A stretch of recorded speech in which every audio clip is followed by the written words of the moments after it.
مریض کا آدھا درد تو اس وقت مٹ جاتا ہے جب مسیحا اور معالج اس کو شفقت کے ساتھ بٹھاتا ہے اور پورے درک کے ساتھ، پوری محبت کے ساتھ اور پوری دلجوئی کے ساتھ اس کی بات سنتا ہے۔ اگرچہ جو ڈاکٹر ہے اس کو مریض کے بولنے سے پہلے ہی بہت ساری چیزوں کی سمجھ آ چکی ہوتی ہے اور وہ یہ سمجھتا ہے کہ جو یہ بتانا چاہ رہا ہے وہ مجھے معلوم ہے، تو میں اس کی بات کیوں سنوں جب کہ مجھے سب کچھ معلوم ہے۔ لیکن محض اس کی دلجوئی کے لیے جب آپ اس کو وقت دیتے ہیں تو اس کے مرض کا یہ بھی علاج ہے اور اس سے اس کو تسکین اور راحت پہنچے گی۔ ٹوٹے اور شکستہ دل لوگوں کے لیے محبتیں پیش کرنا اور ان کی بات سننا، اگرچہ وہ ہماری دلچسپی کی باتیں نہ ہی ہوں اور نہ ہی ان چیزوں کی ہمیں ضرورت ہو، محض اس کی دلجوئی کے لیے، تو یہ اللہ تعالیٰ جل شانہ کو بھی بہت پسند ہے۔ تو کسی شکستہ دل کی شکستہ سامانی کو دور کر کے اس کے لیے جو ہے وہ دلجوئی کے اسباب اللہ تعالیٰ کی رحمتوں کے خاص سبب ہیں۔ میرے اور آپ کے آقا و مولا کی سیرت کے جتنے بھی ابواب ہیں آپ ان کو دیکھ لیجئے، آپ کو نمایاں طور پہ یہ بات ملے گی کہ حضور علیہ الصلوۃ والسلام نے دکھی، لاچار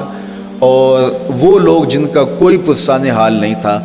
ان کے سروں پہ شفقت کا ہاتھ رکھا۔ انسانی زندگی کے اندر ایمان، محبت اور احساس،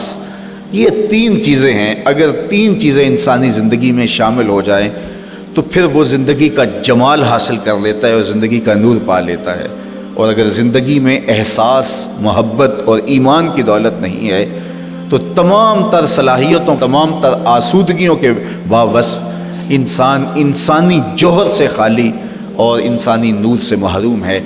اس لیے حضور کی سیرت کا یہ پہلو خاص طور پہ قابل توجہ ہے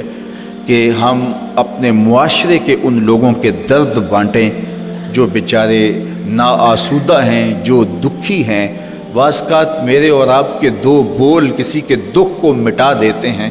اور کسی کی تکلیف کو، غم کو غلط کر دیتے ہیں، تو ہمارے دو بول بولنے سے، ہمارے لہجے کی نرمی سے، ہماری دلجوئی سے اس کی آدھی بیماری ختم ہو جاتی ہے اور اس کے دکھوں کا مداوع ہو جاتا ہے۔